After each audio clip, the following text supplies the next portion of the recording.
What's up, everybody? Welcome back to another segment of the Late Night Show with Dr. Kojo. I am your host, Kojo Software, checking in from Los Angeles, California.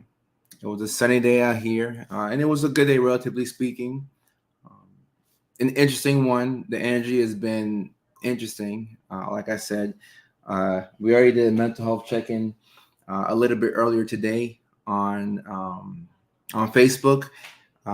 And it's about an hour long of a stream, so people can go back and catch that. I was planning on talking about the benefits of having a ADHD autism diagnosis, which is what we're going to do today. But I just wanted to make sure that we could do the mental health check-in first, and then talk about mental health. So, if you're new here, my name is Kojo Sarfo. Like I said, I'm checking in live from Los Angeles, California. I'm glad that you're here. I'm grateful that you're here. And I would love to get to know who is here, and then we can get to talking. We're streaming live on Facebook, LinkedIn, YouTube, and TikTok as well. So normally I get my TikTok thing going on my phone so that way I can just see what people are asking me on TikTok. There we go. Morgan on TikTok says, I am so sad today, Kojo. Morgan, there's nothing wrong with being sad. Whatever feeling you have is valid. So it's okay to be sad. And I've been telling people to express their feelings today, whether it's elation. If you're jubilant, be happy. If you're upset, be upset. Working out, journaling, getting these thoughts and feelings out is important. And I spent quite some time today talking to my family and just checking in on them, make sure that they're okay. So yeah, that's what I've been doing. I posted on Instagram. I posted a YouTube video where I talked about everything. We're going to get into the ADHD and autism thing in a second. But I posted a YouTube video. It's like a 30-minute sit-down video where I talked about my thoughts on the election and everything, and being happy that it's over. And I'm happy that we get a 4-year break from the back and forth bickering. And I mentioned in there, I told a story about me working with the White House, the Biden and Harris administration, and being on the White House roundtable and getting to go to the White House. It was an honor. And when Biden stepped out of the race, I thanked him, for the opportunity to be a part of the White House roundtable. And people blasted me saying, why do you support Biden? And I just said, thank you. And then today when I said, guys, we have our new president, let's support the president. And, if you root for his success, you're rooting for the success of all Americans. And people were like, oh, you're a Trump supporter. I never said that. But it's important to support the person who is going to be in office. So it's good for people to get their frustrations out, however, which way. And that's okay. I don't take it personally. I've lost almost 3,000 followers on Instagram today. I have a lot of hate comments. People call me Trump supporters, and I'm going to support the president of the United States regardless. But to get to the topic of what we're talking about today, the benefits of having a diagnosis of ADHD/autism. Like I said, my name is Kojo Sarfo. I'm checking in from Los Angeles, California. I would love to know where everybody's checking in from. And these two people who asked questions, I'm going to go ahead and answer the questions first and foremost. I'm going to give the people what they want. Simon, thank you for your attention. I'm happy you were here in the live stream. Felix, how are you doing? Carla. Oh, Vanessa, come on out. You good? Okay. Come on out. You need a tripod? No. I'm good. You want to say hello to the people? Yes. Where's it? Facebook? It's Facebook. Late Night Show. The Late Night Show. The Late Night Show. Do you know the answer to this question? Why is it so difficult to get an assessment as the an people adult? can't see you. Yeah. Under insurance of autism. I mean, not just for adults, but for children too, because my brother, he has my nephew, he's on the spectrum, and the cost of insurance and even overall the treatment is very complex. Like, he has someone right now, and I was telling you about this the other day, like, he has someone that was sent by the government like a psychologist, a trained psychologist, to come and help my nephew. And he, this person is just really not helping him. So I'm learning now. I'm becoming a life coach, and I'm learning on my own, like how to help children on the spectrum, like social cues. Like I've been like overall reading a lot, so that way I can help my nephew, because unfortunately it's the healthcare system when it comes to autism. It really is very complex, and it took them such a long time to get him diagnosed in the first place too, which is very frustrating. It can cost thousands of dollars, and with insurance, things get complicated. I do not think that it should be so complicated to get an assessment. For adults, it seems to be like pulling teeth. Shona on TikTok says, I didn't have an issue getting a full assessment under my last insurance. So it does depend on the insurance that you have. But I do think it's too complicated for adults to get a fair assessment of autism.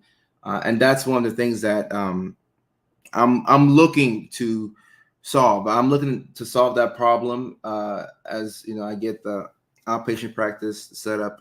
It's something that we're gonna work hard to figure out, because that's a passion of mine. So in addition to everything that we're doing with social media and entertainment, I would love to get a outpatient practice going where we can solve this problem. I agree. Lauren, for example, like that, she had to pay. I opted to pay $4,000 out of pocket so my son can get neuropsych testing by private practice ID. If I wait for insurance to cover, I'd be waiting 9 months here in Portland. That's what happened to my nephew, Lauren. That's literally what happened to him, and it was very frustrating, because now that he's getting treatment, and unfortunately, there's only a few psychologists that the government actually sends. So he requested another one, and the other one was just as not motivated or not caring and that's the thing. Like, if it's very frustrating when there's healthcare providers that don't really care or put in the initiative, especially when it comes to children. I mean, adults as well, but children too is just, it's very frustrating, since I'm seeing it with my nephew. Yeah, and it shouldn't cost for this. My personal opinion, should not cost $4,000 for an autism assessment, and the neuropsychological evaluation makes things much more complicated than it has to be. And I think this is where those of us from psychiatry can come in and help with an assessment and a diagnosis. But yeah, and with Carol next week, whenever we meet with Carol again, we'll talk about that, because that's the part I'm not good at, like the magic. And I think also as women, as adult, it's very difficult, because especially older women, for example, premenopause, or women that, postpartum depression, all these things, the hormonal imbalance, the emotional regulation, not only it's not only autism sign, but there are also other mental health disorders that align with that. So I think doctors, not everyone is educated. I mean, I even know dentists, for example, that had no idea what neurodivergence was. That when like they're like, wait, what is neurodivergence? And I even know someone on the spectrum that didn't know what neurodivergent was. I met him, and I was like, oh, neurodivergent fam. And he's like, no, don't try to diagnose me. I was like, wait, aren't you on the spectrum? And he's like, yeah. And I was like, and I explained it to him. So there's still a lot of, healthcare providers that aren't aware of this. So I think there just needs to be more research, more study, and also more investment towards it, because especially now that there are doctors and content creators like Kojo that are bringing more awareness, I think there needs to be more research and more studies towards those of us that are neurodivergent, and especially autism. And now especially that there's autism and ADHD as well, like that was just recently, not too long ago, that was a new diagnosis. So it's like similar traits from both. So I just think there needs to be more research. I've seen people diagnosed with both before. No, that's what I mean. I think there needs to be more research and also more education on, for everyone. Right. And yeah, I mean, not just women with autism, but also the fellas too. Oh yeah, everyone. I think it's hard just in general for everybody to get everyone. An assessment. But yeah, we'll be.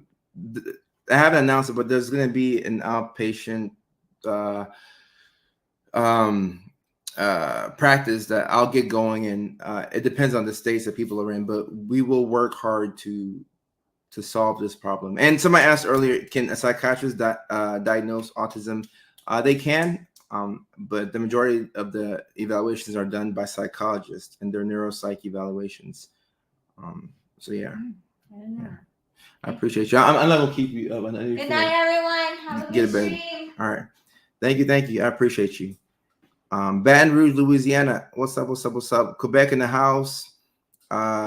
Yes. I want the president to do well. I want us to do well as a country. Charlotte, how are you doing?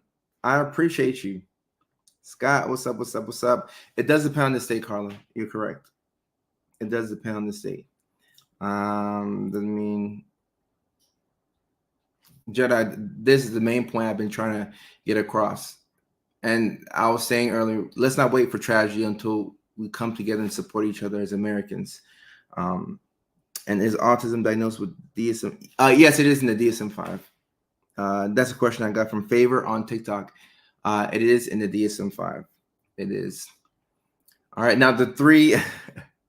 Thank you for your patience, you all, and also thank you to Vanessa for coming to give me some of her time. I know it's kind of late. Alaska in the house. Alaska, we're happy to have you, Alaska. All right, so the 3 benefits of having a diagnosis of ADHD/autism. Number 1, you can get the right treatment. You can get the right treatment. And Marjorie Brown, I already spoke about the election results, and I posted a video about it. The long and short of it is, let's come back together as a country and support each other. But number 1, the benefits of having a diagnosis of ADHD/autism, you can get the right treatment. A lot of folks don't know that the first step to getting better and getting help is to nailing the diagnosis. So this is something that we learned in school, and maybe not everybody learned this, but you want to get the diagnosis right, because until you get the diagnosis right, we're throwing like darts, or we're just throwing things at the wall until it sticks. Like, we don't know, is it autism? Is it ADHD? Is it OCD? Is it PTSD? Is it bipolar? Is it borderline? Is it histrionic? Is it depression? Is it, when you don't know what's going on, then how do you treat something that you don't? And Doc Possum, sometimes you may have to switch doctors. It should start with a diagnosis. You got to get a diagnosis first. And if you have an appointment with a provider, a mental health provider, and they're not able to give you a diagnosis, and they can say, okay, maybe they leave it at unspecified mood disorder, at least you're getting closer to a diagnosis, right? But when you get a diagnosis, it allows you to get the right treatment, because now that we know what's going on, let's say it's ADHD, right? Now that we know you have ADHD, I'm not diagnosing you. I'm not diagnosing you, Sam, or whoever. Struggling with memory. I have to. What, Sam? If you've been struggling with memory and executive dysfunction, it could be helpful to pursue a diagnosis, right? But assuming you know that you have ADHD, it simplifies the game for you, because now that you know that you have ADHD, you can start to get the right treatment. And for ADHD, probably the most helpful thing that can be done are the psychostimulants or non-stimulant medications. But medications come in to artificially give you dopamine and norepinephrine, and that helps with executive dysfunction. It helps with the 1, 2, 3, 4, 5, 6, 7, 8, 9, 10, 11, 12, 13, 14, 15, 16, 17, 18, 19, 20, 21, 22, 23, 24 tabs that you have open on your computer. And I took my Adderall this morning, and I still got 24 tabs on my computer. But it helps when you have a diagnosis, because you get the right treatment, and now you can start to work towards improving your life and getting a system in place. So when you have a diagnosis, you can get the right treatment. Or should I say, when you have the right diagnosis? I gotta say that, because a misdiagnosis can also send you on a loop where, if you have the bipolar disorder, this is a very classic example. If you have bipolar disorder and you're in a depressive episode and you go to a doctor and they diagnose you with depression and they give you an antidepressant, it can push you into a manic episode. So it's not that the doctor didn't do their job. Maybe they could have gathered some more details and did a more thorough assessment. But if you didn't screen them for bipolar when you're screening them for depression, which everybody should do, you could miss a diagnosis, give them Zoloft, and now they're manic. They're up at night. They're not, sleeping. They're irritable, taking on much more than they can handle. So a misdiagnosis could be as detrimental as having no diagnosis. So the right diagnosis gets you closer to getting the right treatment. Looking on TikTok, somebody says, yeah, if you're on Facebook, I do kind of get to the comments a bit faster. Can ADHD affect my cortisol levels? Burnt chicken nugget 95. It could. It could, indirectly and directly. There's so many different ways that ADHD can affect your cortisol. It can affect your hormones. And that's why if you have that diagnosis, now you know, okay, all right, I got ADHD. So how does it affect X, Y, and Z? And how does it uniquely affect you as a person too? Let me see. Can Lexapro make somebody manic? If you have bipolar disorder, Lexapro could make you manic. That's a question on TikTok. Jerry says it feels like that all the time.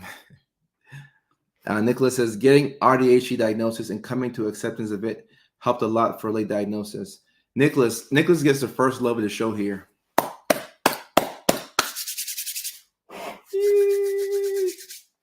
And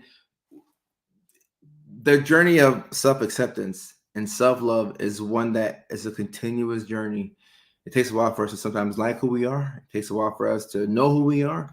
And when you know that you have a diagnosis or ADHD and autism, the diagnosis, what is the diagnosis anyway?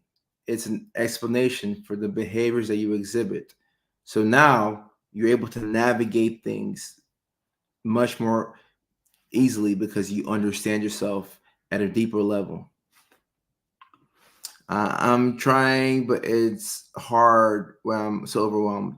But I'm working on it. At least I can. Right, Doc Possum.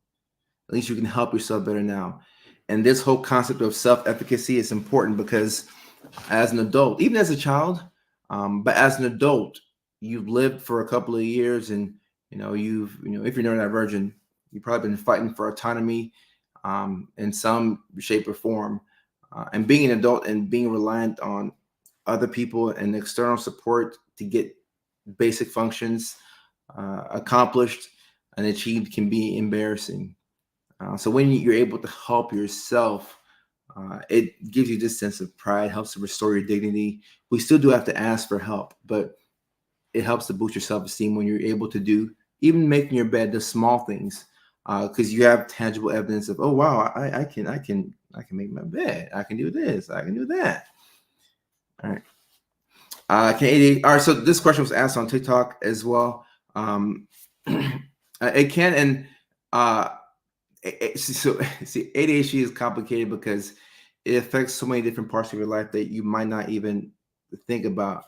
And with ADHD and having your brain racing or feeling like with ADHD, there's this common feeling / emotion of feeling like you always have something to do, or there's something that needs to be done that hasn't been done yet. It comes from that executive dysfunction. And the part of your brain, which is responsible for helping you regulate your mood and make decisions, the prefrontal cortex, the part right behind your forehead. With ADHD, that's that region of your brain is a bit smaller, and it's not as it develops later in life. So your frontal lobe develops later with ADHD, so it can be hard to manage your mood. It can be hard to make decisions. It can be hard to get things done in a timely fashion. So if you feel like you're constantly stressed, it's going to affect your cortisol levels. If you're always running from one thing to the next and the next and the next and the next, which is why having a system is imperative with ADHD. So you can understand, okay, all right, I don't have to get everything done in a day, but I can do the priority tasks. And whatever we can push it tomorrow, we can just push it to tomorrow. I'm still working on this. And Jill next door on TikTok says, "Finding time to ruin my life." And Favor says there's a thin line between most mental health disorders. Favor, that is true. And in medicine, we have this thing called differential diagnosis. So, like, if I'm seeing a patient, as I'm talking to them, I'm thinking of many different conditions that they could have based off what they're telling me. So we have like a bucket list in our head of different diagnoses that the person could have. And because a lot of conditions share symptoms, you never really know until you get more and more and more and more information. Charlotte, I ain't going nowhere. I ain't going nowhere. I'm right here. You're good. I'm right here. You're good. How do you manage time, business, finances? Jacqueline, with a system. And you don't have to have the most perfect system in the world, but you just got to try, Jacqueline. You got to try. Failing the plan is planning to fail. I know this to be true at a deep and visceral level because there's been times I just didn't plan. I ran out of time, or every time I got hurt. So I do my best to manage time, business, finances, having an assistant, having multiple assistants, and creating a system where it's easy for me to do certain things. So sure, I'll show you right now. I'll show you right now. So right here, I'm working on making more long form content for you all, right? So because I want to make more long form content for y'all, how do I do this? Like I made the 30-minute video yesterday talking about the future of mental health in America, and my thoughts on the election and how we can come together as a country, right? Get my neck pumping. I made it on this camera right here, my Sony camera. I'm not sure what it's called, but I made it on this camera right here. So with ADHD, I know that if things are not simple for me, I won't do it. And not because I don't want to do it. I want to do it, but between the time blindness and the ADHD paralysis and forgetting to do things, and with ADHD, the things that are simple, we tend to gravitate towards that. Like the simple thing, you want to do that real quick. The things that are complex, it takes so much energy. It's like, I don't want to do all this.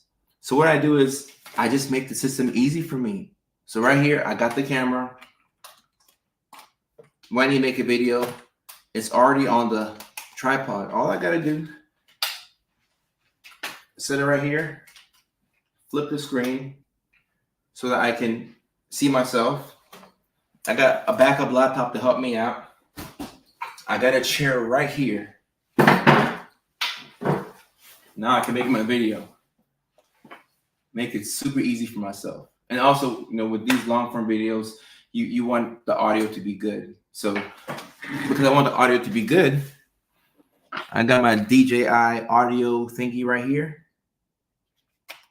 I'm not sure, but it's charged. Right? You see, it's charged. Take it out. You slap this thing on right here. The audio is recording. If I don't want it to show, I got this right here. You hook it up, put it in. Nobody can see it. You have good audio. So you see how easy this is for me? If this isn't easy for me, nothing will get done because that's just how my ADHD brain works. I gotta make it easy for me. So because everything is here in my system, now I can hop on here and say, what's up, guys? Welcome to my YouTube channel. So today I'll be eating 17 jelly beans. And I hope that you stick with me throughout all the jelly beans. I'm going to put it in my mouth, and then I'm going to have the mic right here so we can make it an ASMR video. I'll make jelly bean videos, but you get the point, right? I made it very easy for me. It's super simple. So that's how I do things. With finances, I have to put multiple reminders on my phone to look at finances, because if I don't, I'm going to go over my budget. I like to play guitar. I got guitar practice. I got guitar practice tomorrow, Thursday, right? I play guitar once this week, so I haven't played as much as I would like to play. But with ADHD, sometimes it's like out of sight, out of mind, right? So I keep everything right here. And I can't take this iMac to my room, but I have 3 guitars on the walls. I need to see the guitar, or I'm gonna forget to play it. But now that the guitar is right here, like it's real easy for me.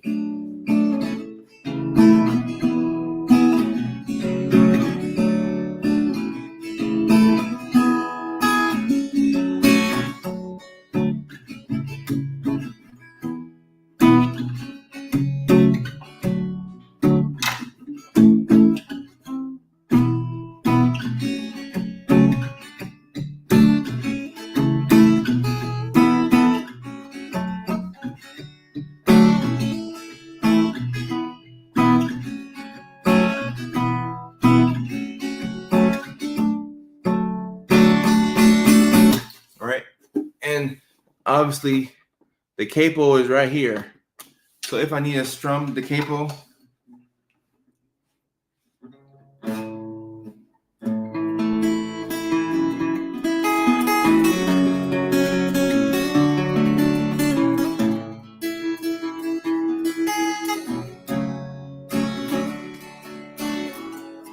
right? So everything is super easy for me.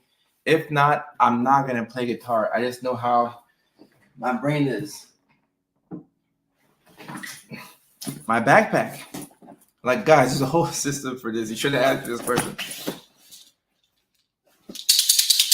Got my Adderall right here.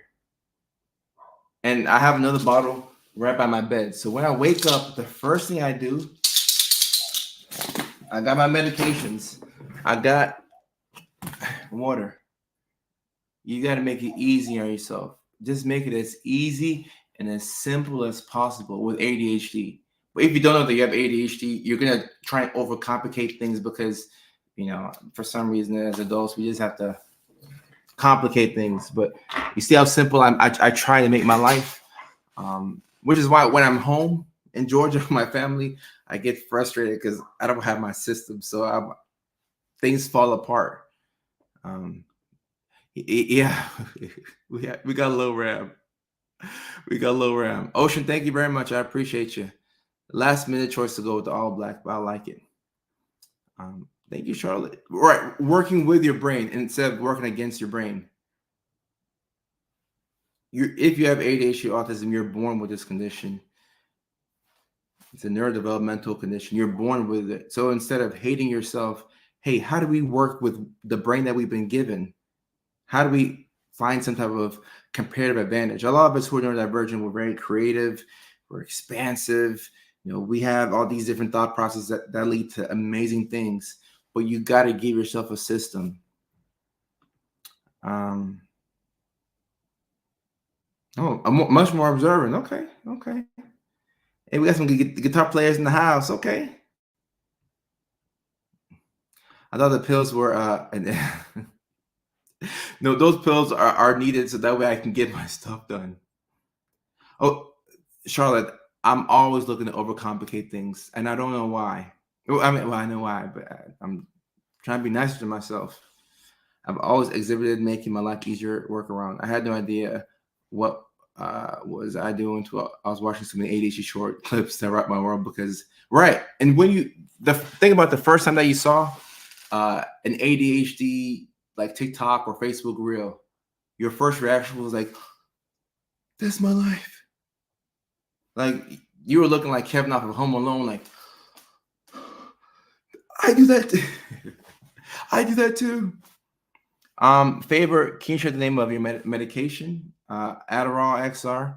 Dr. T, I use StreamYard to broadcast for brains. I like how you're organizing yourself for yourself. Cheeky Peach, I try and make it simple. Cheeky Peach, thank you so much. I appreciate you. And somebody asked a question, can you avoid getting schizophrenia? Yeah, off topic, but you can do things like avoid, gardening. If you know what I'm talking about, gardening, that can increase psychosis and exacerbate like a genetic predisposition to schizophrenia, but schizophrenia is genetic, like with most mental health conditions. What would you say to someone with autism and ADHD plus BPD and bipolar 1? So Miranda, what I would say to that is figure out how those conditions impact you and develop a system. that limits your natural deficiencies but highlights your strengths. And Tina says, you can help manage your time and finances by daily putting what you want to do hour by hour on a calendar. Yeah. Man, I got so many reminders and note cards over here. This place is right here is not clean, this desk. But right here needs to be clean so that way I can put on a show for you all. And I want this to be aesthetic. Literally, I could be in the middle of doing something so simple, then realizing, Charlotte, you got see. I'm gonna get to the third one, but I'm gonna make the third one the second one so that way I can make my point here.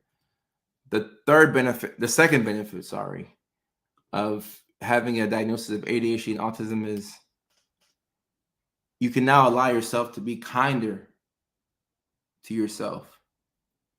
All right.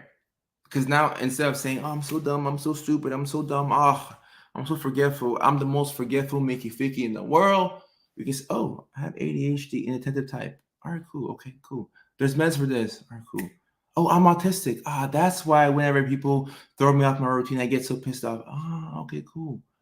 What coping skills and strategies and techniques can I learn to make my life better?" But allowing yourself to be kinder to yourself is, man, this is a transformative thing. For real. It's transformative. It's huge. It's huge. What if you have PTSD and neurodivergent? Someone on TikTok says that. Well, look, if you are neurodivergent, there's a good chance that you have some type of trauma. If not PTSD, some type of trauma, maybe CPTSD, probably childhood trauma. Wellbutrin for ADHD, it can be helpful for ADHD. I've used that for my patients before. I don't hate myself anymore, but I hate how my ADHD sabotaged my life.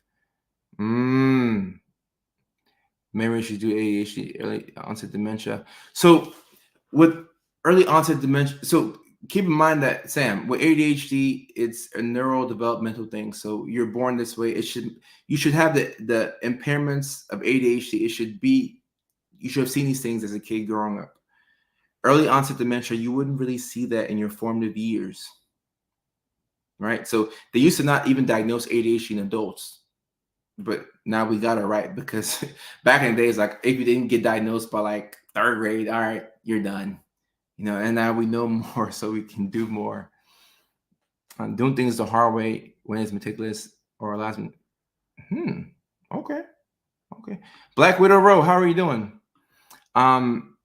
Yeah, I diagnose these conditions myself, like in patients. And in myself, sometimes I think I have certain things, but I try not to like,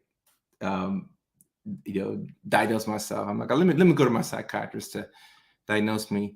So by hearing and hearing by, how are you doing? It's good to see you. So with the guitar, and my fellow guitar players will tell you. Oh, and also we gotta do a water break soon.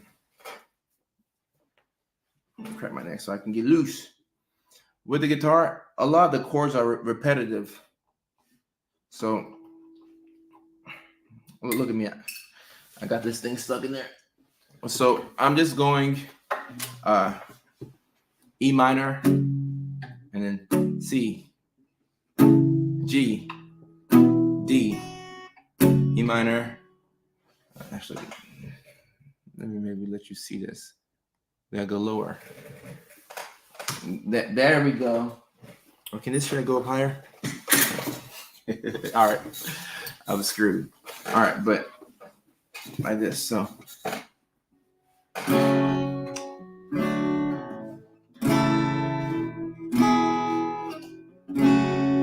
E minor, C, G, and D are common chords that everybody uses. A lot of contemporary artists use it. Country artists use it. R&B. So you can change the cadence of it by choking the string or by like picking it.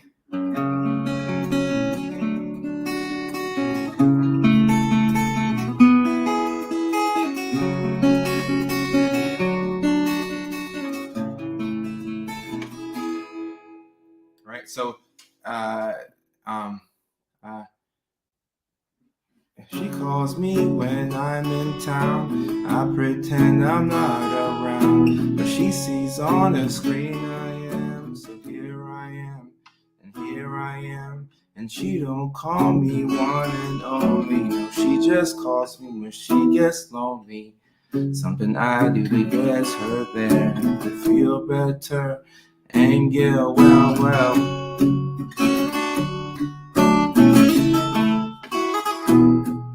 And then the same chords would be on the way down.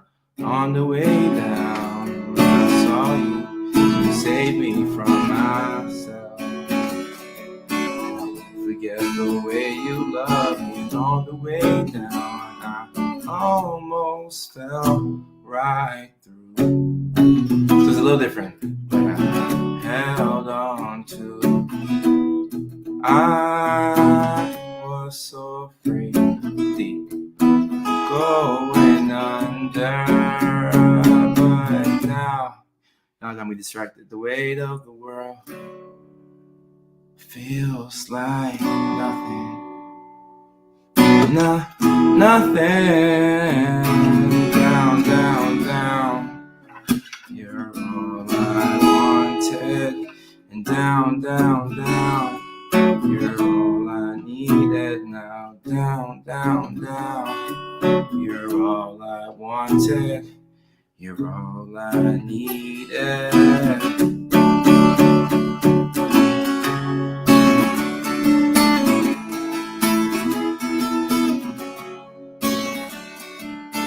Won't forget the way you love me. All that I want. I'm sidetracked. All that I needed now. See. Oh, and on the way down, I saw you, and you saved me from myself. I won't forget the way you loved me, and on the way down, I almost fell right through. But I held on to you.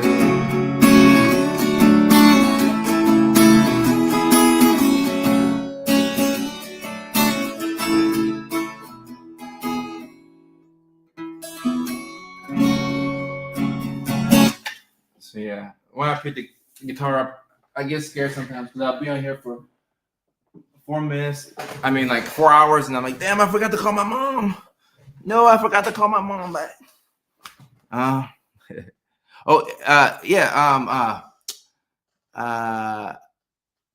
Healing Disco. I forgot your name. Why I forget your name? Oh, my girl. Why I forget your name? I'm sorry. But yeah, I'm ready for Broadway. I'm ready to go back to Nashville.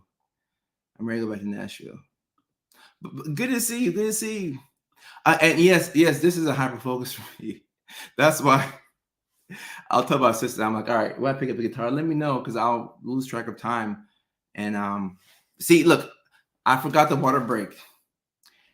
Somebody drop the magic word in the chat, please, so we can do the water break. I forgot. Tara, I got you. All right. Thank you, sweetheart. I forgot your name. I'm embarrassed because I'm like, I had it on the tip of my tongue. It's on the tip. It was on the tip of my tongue. I couldn't get it out. Wycliffe Jean. I gotta. That's my favorite Wycliffe Jean song. Sweetest Girl or 911. He's a classic.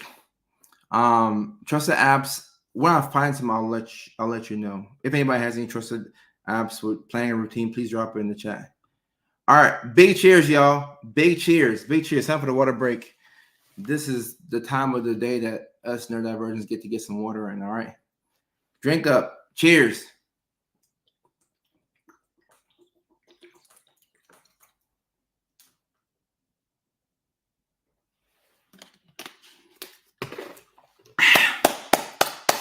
Pause for that last visual. Sorry.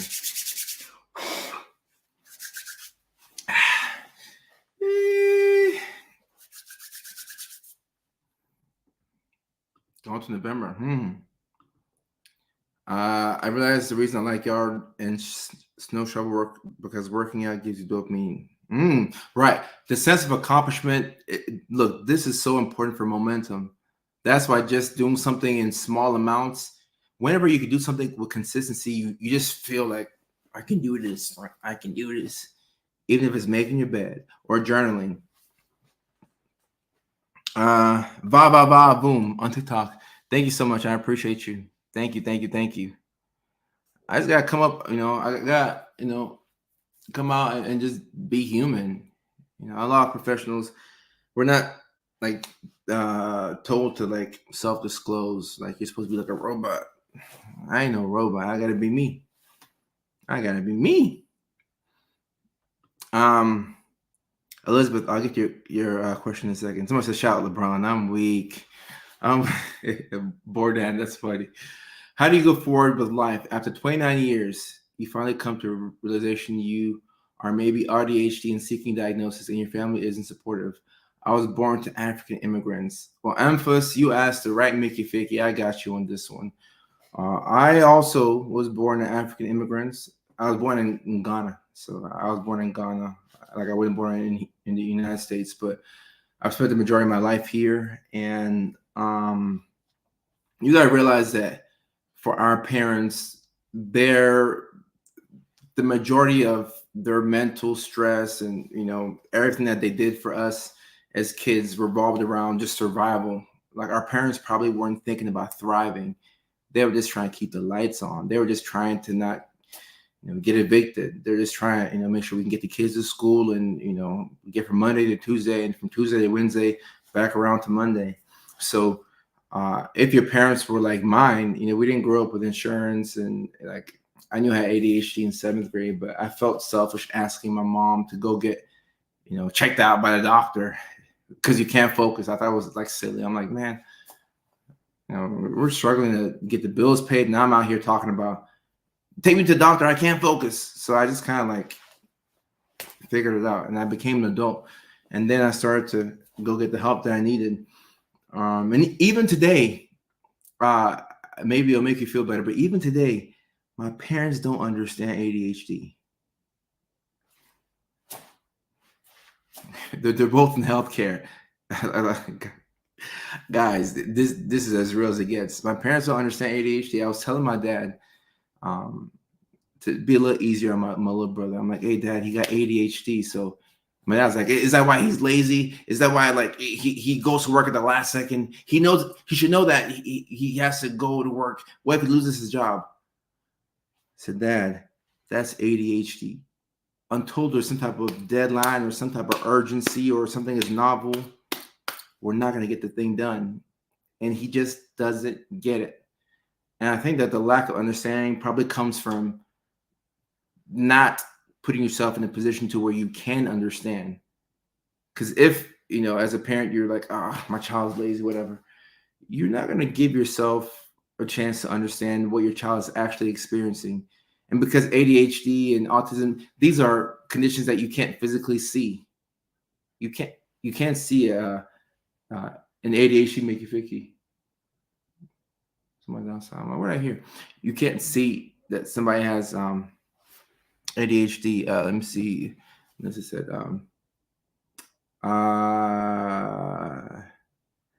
Thank you. 1 second. We gotta pray. 1 second. Give me 1 minute, Vanessa. But yeah, you can't see that somebody has ADHD. So I think that's part of the difficulty, And Faber says, I'm an African. Right. Look, I mean, all of us who have immigrant parents, and the thing is, if you're in a wheelchair, right?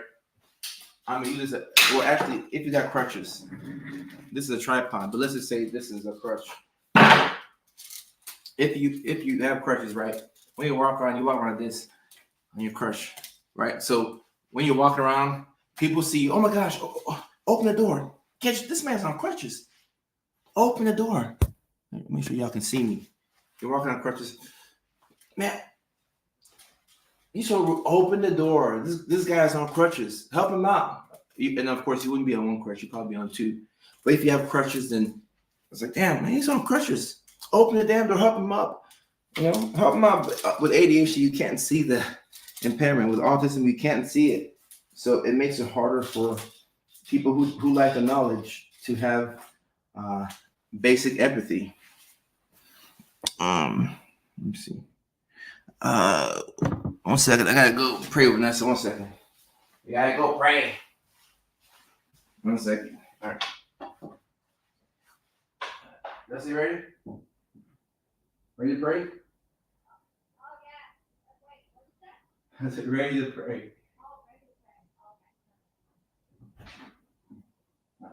I'm so lucky to pray. Oh, I was like, wait, the camera's not in here. Oh,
Thank you for reminding me. All right. I had to go pray. My bad. I had to go pray. All right. Now, where was we at? Where were we at? My grammar. Oh, you were born in Ghana as well, Kumasi? Okay. I was born in Accra at Korle-Bu Hospital. My dad's from Kumasi. My dad, my nephew, my dad's side of the family is from Kumasi. That's crazy. That's crazy. If oversharing was a person, it'd be me. Well, Jerry, you got some other overshares in here. I was one. I'm still working on it a little bit, but I was one. Yes, I realized a lot of depression, anxiety was associated with how I saw myself and talked. Ooh, Jacqueline, this is deep. Developing self-compassion has helped me to stay present and do things one at a time instead of being in fight, flight, or fawn. This is the love of the show.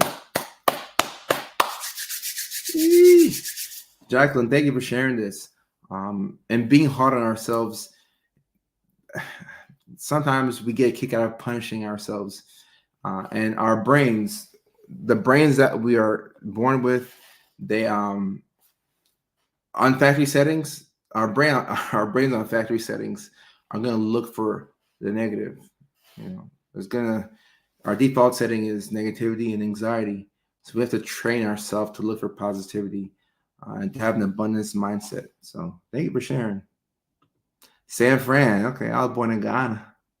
How much do vaccines and nutrition? All right. So if you're talking about autism, there's no link between the vaccines and autism, but that's still a popular thought and belief. So nutrition, I think, is a genetic thing. These are neurodevelopmental conditions, mean that, for lack of a better term, you're born, you're born with it. Now, there's doing some research into if TBS can cause ADHD. There's a chance that they could. I do believe that there's a chance that a traumatic brain injury can cause ADHD, but for the most part, these are things that you are born with. And Snowball, so I'm on StreamYard, so I see your messages to the right, and I can bring it to the screen. So I put your message here. No, so my family is in Augusta and Atlanta and Nashville. I didn't grow up around the Aiken area, but I've been in Aiken the past couple of months. Very beautiful town, a lot of horses there. And I was gonna ride a horse, but I chickened out the last second. I'm like, nah, I don't want to ride a horse. Elizabeth on TikTok says thoughts on getting diagnosed as ADHD, but it was actually undiagnosed Asperger's. Elizabeth, I can see that. A lot of times, like ADHD and autism is a great example because a lot of the symptoms are shared. So it's hard to know whether you have ADHD or autism, but you could have both. That's the advantage of going to a professional. They can sort these things out and give you a diagnosis. The third benefit of having a diagnosis of ADHD slash autism right here is you can advocate for yourself. You can advocate for yourself. When you know that you are autistic and you know that you're going to need additional support, especially if you're level 1, because this is the demographic, you kind of fall through the cracks. If you're, level 2, 3 autism and you can't verbally talk, people will tend to have, more empathy for you because they're like, oh, look, this person, they're pointing, and then, people, oh, okay, they're autistic. All right, okay, how can we help them out? They're autistic. But when you're level 1 and you appear to be neurotypical. I don't know what a neurotypical person looks like, but you appear to not be autistic. There's no look to autism anyway, but a level 1 autistic individual who needs minimal to moderate amount of support may struggle to advocate for themselves, especially when communication is a struggle. If you don't know that you have autism, you might just think that I'm socially like awkward or like I'm just like different, but like I can't put a finger on it. And that's where a diagnosis comes in, and it lets you take a deep breath. Okay, we're cool. I got this condition. Let me go research about this condition. And then as you research, you're like, and just off the strength of the internet, you're able to advocate for yourself, and you do so much better. You're like, oh my goodness, I didn't know that exercise could help. I didn't know that learning different coping skills and strategies could help. So that's why diagnosis is so important. So you can advocate for yourself, because if you are neurodivergent, I believe everybody, myself included, you're going to need some type of external support. And figuring out what that support is a big key to you thriving in life. Because we're not just here to survive. F that. We're trying to thrive. We don't want to survive. We want to thrive. We want to thrive. Edmonton, Alberta, Canada. Okay, what's up? Instruments of Praise on TikTok. And Va Va Va Boom says, how can I make sure I don't mix the next live on here? So Va Va Va Boom. This is the live stream I do every Tuesday. I've been working on becoming more consistent. I'm being honest, it's been a struggle for me. And I have assistants who they get me to come out here at a regular time. At a minimum, I'm supposed to come on this live stream like this every Tuesday at 6 o'clock West Coast time, California time, which is where I am now, 9 o'clock on the East Coast. So if you're in Atlanta, New York, it should be 9 o'clock. Tennessee, 8 o'clock. Arizona, 7 o'clock at night. But even this live stream, I started this live stream 2.5 hours late. So I'm still working on my timeliness, and I will get better. I'll get better. And also, I want to stream more. I want to stream more. Streaming on Streamer allows me to hit Facebook and YouTube and TikTok, which is really cool. I do believe that the platforms kind of want you to stream on their platform. Like when I stream on TikTok specifically, like if this is TikTok and I'm on my phone, TikTok will allow my stream to go out to more people because I'm kind of being more loyal to their platform. And when I'm on Facebook specifically, it goes out to more people. Same thing with YouTube. So I will be experimenting with different live formats, but my goal is to live stream more because I'm dropping content, but then I need to engage with them and see like, all right, like, are y'all picking up what I'm putting down? Like, and also like feel people. Like I want to, I want to feel y'all in a non-creepy way. Like, I want to feel y'all on TikTok. Boom. Thank you. If you follow on IG, that'd be helpful.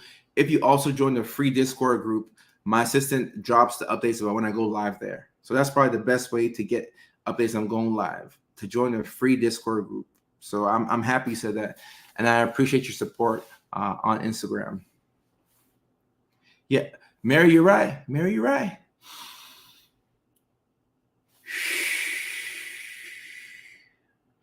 Just breathe. Just breathe. I gotta breathe. My favorite area of practice. I don't want to say psychiatry. I don't think that's the answer you're looking for. I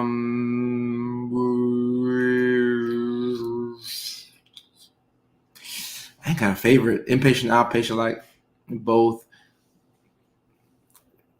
Neurodivergent conditions, I like that. I like dealing with mood disorders like bipolar and depression. I like dealing with thought disorders like schizophrenia and schizoaffective. So it's kind of hard to pick up. I want it all. I want it all. So my degree is a DNP degree, so Doctorate of Nursing Practice. So that's a psychiatric mental health nurse practitioner. And I stayed in school an extra year at Augusta University to get my doctorate. Good question. If you're new here, good question. I appreciate y'all too. Big Girl for Life. I appreciate you. And let me see this question right. I'm only really here because I don't know if I could have ADHD or not. I get nearly everything with it, but I can't go to someone. I just can't pay myself. Can't go alone. And Snowball, if you identify with ADHD, for example, there's nothing wrong with identifying with a condition and learning about it, so you can start to get some of the coping strategies, and you can learn some of the things that can be helpful for you. For example, with ADHD, if you take a stimulant, it helps you. It artificially gives you norepinephrine and dopamine. So now you can focus a little bit better. You can start things and you can see them to completion, right? But even without medications, Snowball, if you believe you have ADHD, getting all of your, let's say you're going to do like a group assignment, or let's say you're going to work on a project, right? Getting everything you need and sitting down can be almost just as helpful as meds, right? I need the sound thing. I need my wallet. I don't know why. I need my notebook. I need a book. I need a pen. And I need some water. If you sat down with everything at the desk and you only got up to pee, you could get the thing done, because with ADHD, once you get up, you get up to do one thing, you might be cooked. Like you're working on something like,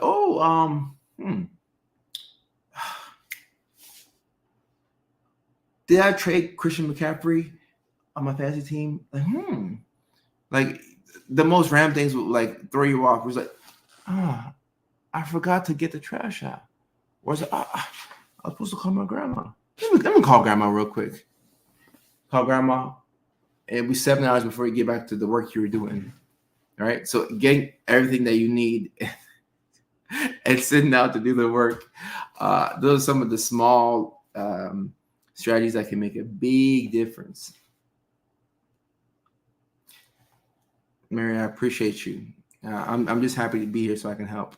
And question, is there a way to combat selective mutism when trying to advocate for yourself? Struggle with that, a lot of putting words out to the world. So I think that there is, if you're struggling to get words out, realize that words account for 25% of communication. The majority of communication is not done verbally. It's done through body language. You can point, you can gesture.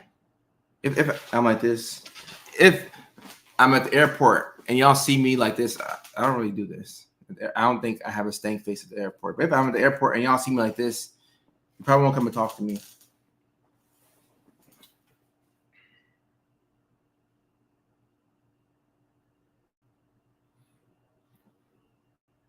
Like that's communicating that I'm tired, I'm fed up, like I'm not really interested in talking. That's not really how I am, but like that's what the message is communicating. And if I'm like this, maybe I'm watching a football game, I'm excited, but I'm communicating something to you. Or if I have duct tape over my mouth for some reason, and I'm like, I want you to come over here. I want you to bring something to me. I'm talking to somebody like, hey. Yeah. You don't have to use words to communicate. Or sometimes just tap my foot. I'm anxious. Or even just doing a sigh, like, you know, like emphasis. Let's say you go on a date with a girl, right? You're having the time of your life, and you look across the table, and the girl's like,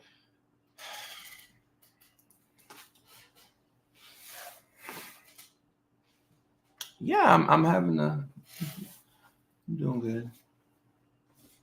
She's communicated to you that, oh, I'm not really having the time of my life, right? You can gauge it from the body language, the demeanor. So when the words aren't working, you know, try and turn that frustration into fascination. How else can we communicate? And if worst comes to worst,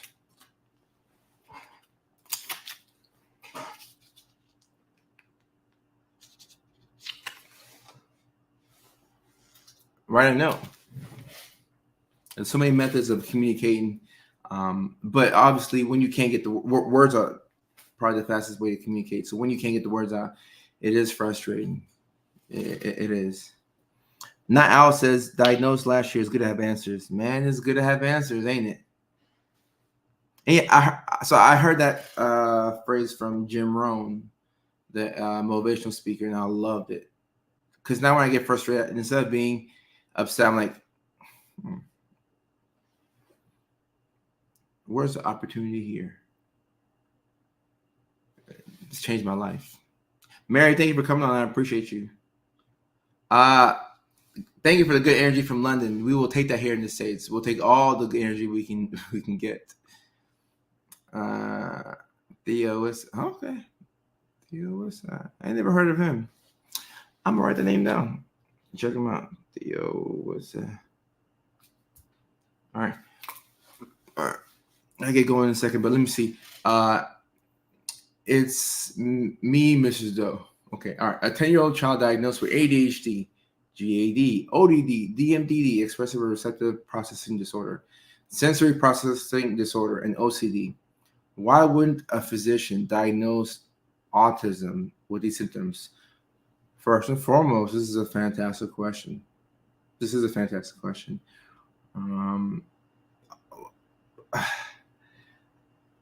I think a lot of healthcare providers, physicians included, are not either comfortable diagnosing autism, or they don't consider autism when it comes to a differential diagnosis.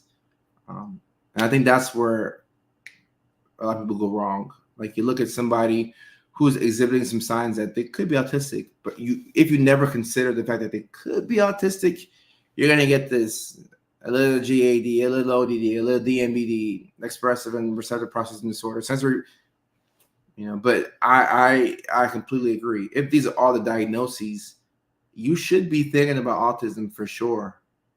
100. And I'm not saying the child is autistic, but you should definitely have autism within the list of differential diagnoses. So you should think about it as a potential option if they have all of this. And then also at the same time, when a 10-year-old child has 1, 2, 3, 4, 5, 6, all these diagnoses, what I was trained to do by my mentors, he's been doing psychiatry for 40 years, to find a diagnosis that can better explain the majority of somebody's symptoms, consolidate things. Because a lot of times, this could just be ADHD and autism, or this could just be autism by itself. And it makes things simpler. And the first point in this live stream was, hey, getting a diagnosis is important because it dictates the treatment plan. It's pretty hard, to drive with no destination in mind. You got to have a GPS. You have to know where you are and where we'd like to go. Schools can't help. I forgot to add social. Yes. So egg diagnosis at 10 years old, please get a second opinion. I would most definitely get a second opinion, because what a lot of providers do is maybe, let's say you came in and you brought your son in or daughter, and they already had 3 or 4 diagnoses. Sometimes the provider will take the first 3 or 4 and then add on, but you're supposed to consolidate, and you're supposed to find a diagnosis. Like, you should look for a diagnosis that could better explain everything to make things easier. But I mean, a lot of people, it's just band-aids, just slapping the band-aid on something, rip it off when they feel like it. And that's the issue with healthcare today. A lot of it is just band-aids. You're not really trying to get to the root of the problem. It's just band-aid, here's some Abilify, get home safely. Some doctors suck, and I ain't the best. I'm pretty damn good though. I ain't the best, but some doctors don't. I think you suck as a doctor when you don't put in an effort to learn.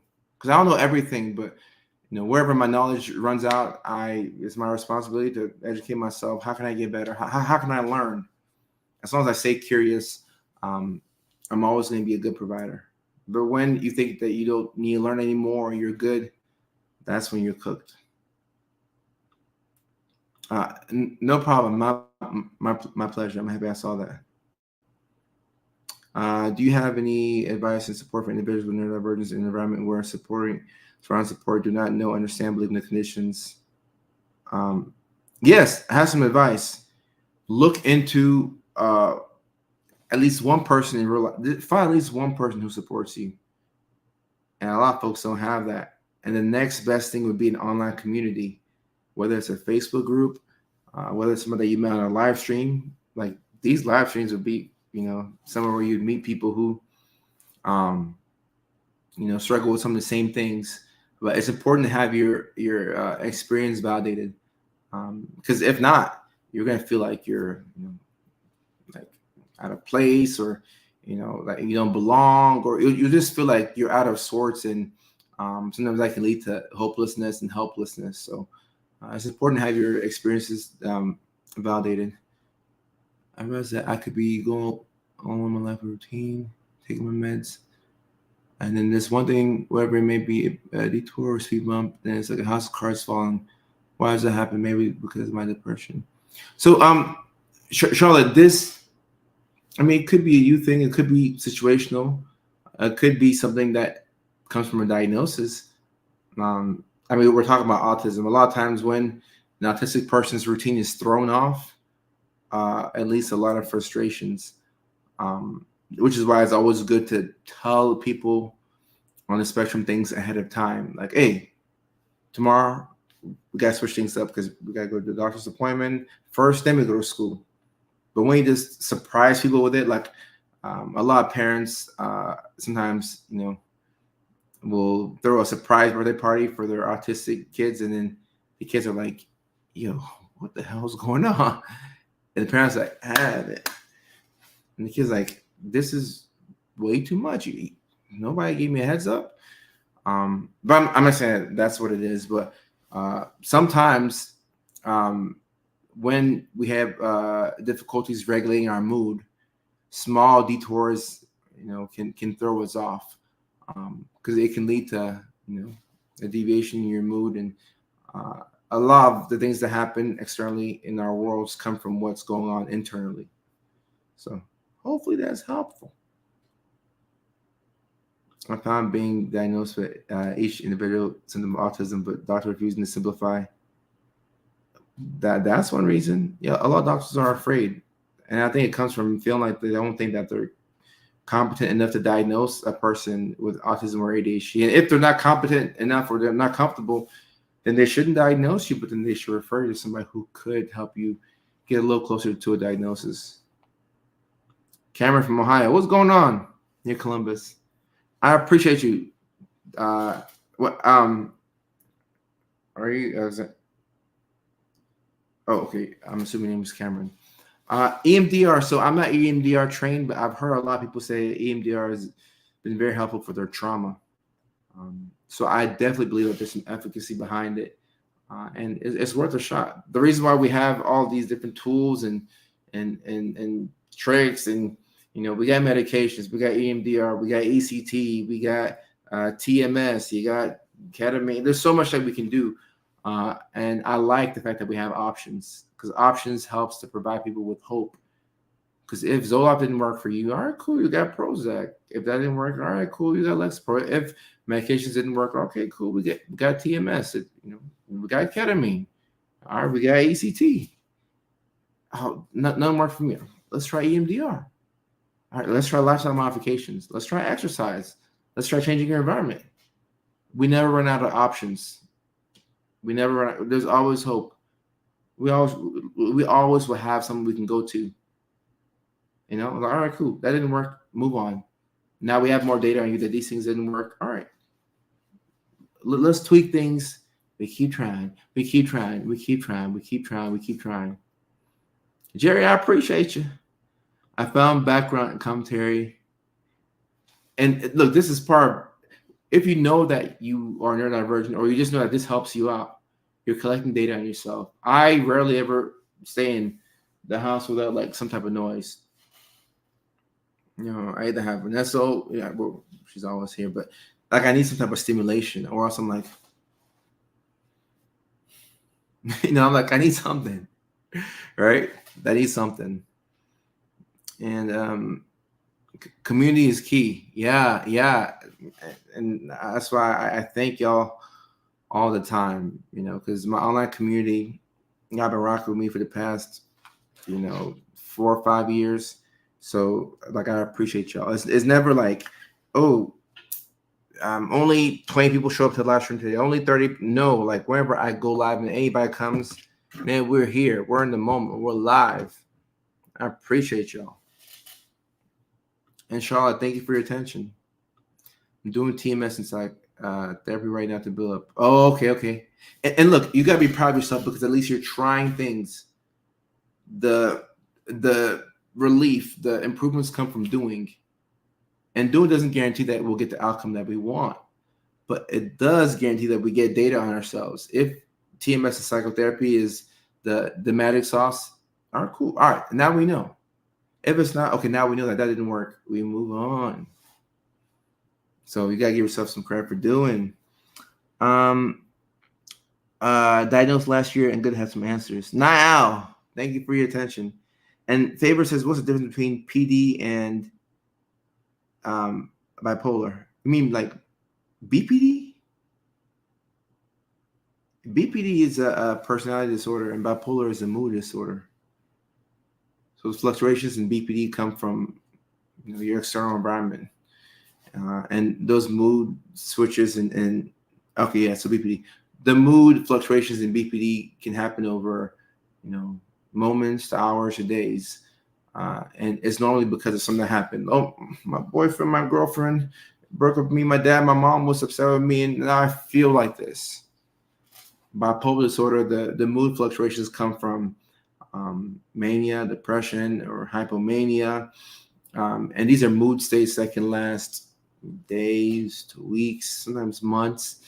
And it's an internal thing, for lack of a better term. It comes from a lack of sleep, or normally your sleep starts to kind of go down, and then you go into a manic episode, and you can have rapid cycling bipolar, like 4 episodes a year. So bipolar can cycle as well, if you have 4 depressive or manic episodes in a year.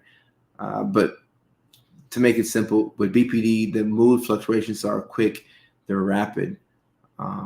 And it normally comes from something that's externally, something that happened outside of you that made you feel a certain way. Whereas, bipolar, you got stressed, had a heartbreak, did a lot of cross-country traveling. Now we started to compromise on sleep. Now we became irritable. Now our decision-making and things like that started to not be the best. And then, you can have psychosis and bipolar. You can have it also in BPD too. So yeah. Know it all, RN. Happy to have you here. Happy to have you here. Let me reason then get the last question. Generally seeking community, right? Ah, it's from the UK. Well, see, look, that's the beauty of the internet. You are in the UK, and look, I used to date a girl from England. I'm not gonna go off on a tangent, but she was from Hackney, so you know where Hackney's at, and I was like like early college, like late high school, so like I would keep track of the fact that from Georgia, where I was at the time, we were 5 hours behind people in UK. So like I have to account for that and get the calling cards or whatever. I'm in Los Angeles now, so I'm like 8 hours. This is like an 8 hour time difference. So the fact that I can be here on the live stream from my living room and connect with you in the UK is a marvelous blessing. That's so damn cool. That's cool as hell. That's cool as hell. That's cool as hell. It could be. It could be. Sometimes I feel like that, and sometimes I'm like, oh, ADHD is the worst. Let me ask this question then. Okay, all right. I gotta get to bed. But how do I keep my emotions in check for anger management? Alejandro, can you elaborate? Like your ex is making you frustrated? And favor on TikTok, no problem. I appreciate you. Your ex is like upsetting you? Alejandro, what are we talking about? If that's what you're talking about, then I would say you got to work. Right? All right, okay, for example, you give me an example. All right, give me an example. Put it on me. I'd like to know what you're talking about so I can answer this question accurately.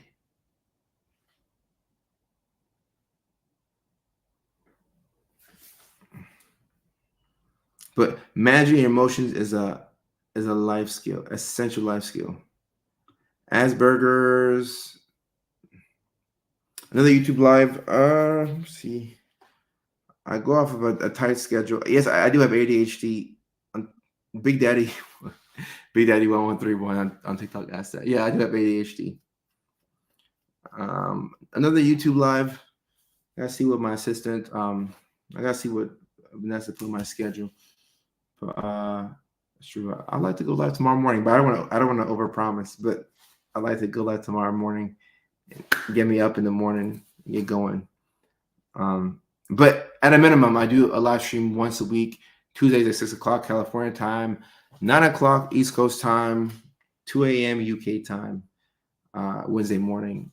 And I did it late today, but I'm working on my timeliness. All right. So if I understand that question correctly, Alejandro, Asperger's, trying to keep your emotions in check with autism. I think that's what you're asking. All right. So the key here is figuring out the best practices and the best ways for you to regulate your emotions and your mood. First of all, you have to understand what emotion you're experiencing. A lot of autistic individuals struggle with something called alexithymia. So, like, you don't know what you feel, or you're not able to like gauge the type of emotion that you're feeling. So it's a whole lot of I don't know. I don't know. Like, how I feel. Like, how do I feel about this thing? Like, it's like a whole lot of I don't know. So having data on yourself and recognizing that, okay, when I clench my hand, I'm starting to get upset. All right, cool. I'm getting upset. The first thing is to know, all right, I'm getting upset. Jabari, no problem. I'm getting upset. All right. So how do I position myself for success? All right. I'm going to remove myself from the situation. Oh, it's those people that claim to be my friends who are my friends that piss me off. All right. I'm going to spend a little less time with them. The first step to winning is not losing. So you put yourself in a position to where you can account for some of the things that would send you over the edge. And then even with the best preparation and planning, things will piss you off. That's just life. Things will just piss you off. Things are going to make you frustrated. Things are going to make you want to feel like you got to pull your hair out.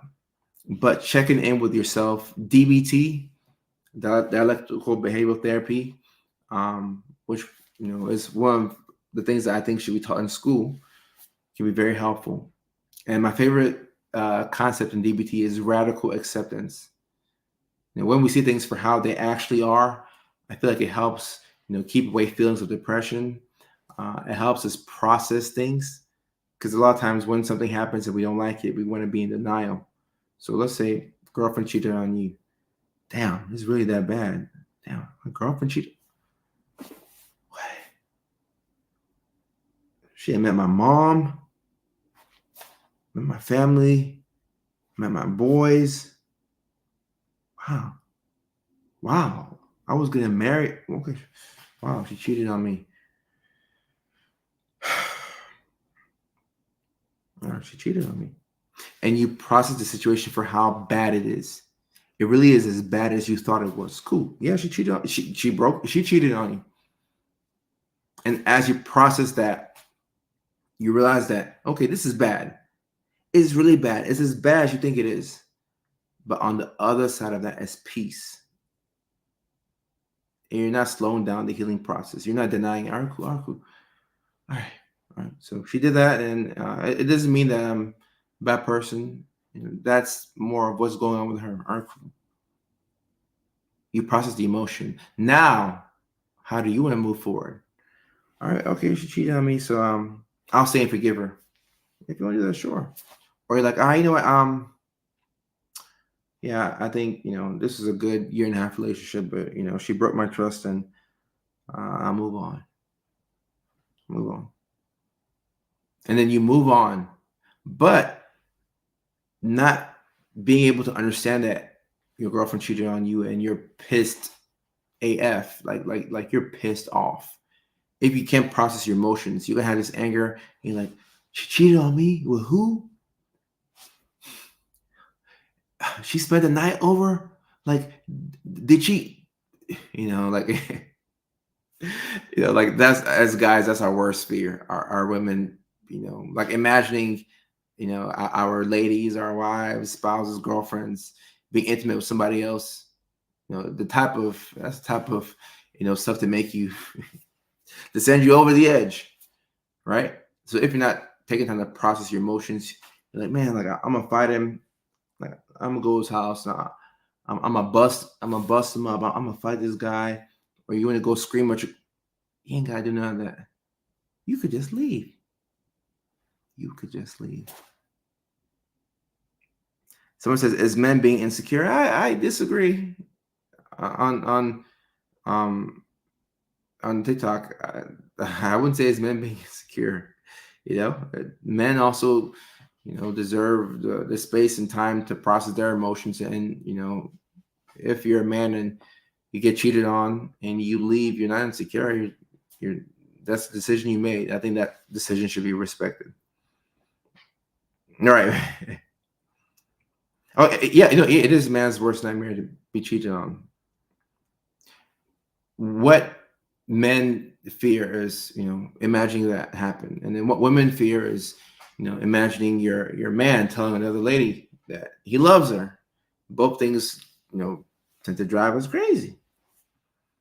And yes, you can have bipolar along with ADHD, ASD, Hackney. Yeah, I hope she's doing good. All right, bye here, bye. I hope I can get a live stream going in the morning. Rock acceptance is key. All right, yeah. So I do have to get going, get some sleep, and hopefully I can get to streaming in the morning. I can stream more if I can keep these streams like within an hour. So I'll be working on that. But this was a great live stream. This is my first late night show stream in like 3 weeks. I'm finally back here in LA. I'm grateful to be back. Got a birthday coming in a couple of weeks. And I'm getting older, I'm getting wiser, and I'm so grateful for life. I'm so happy to be alive. I'm so happy to be breathing, and I'm so happy to be here with you all. So thank you so much for your attention. I appreciate each and every single person who's here. I love y'all with all of my heart, and I will see y'all soon. Y'all have a great night. Peace.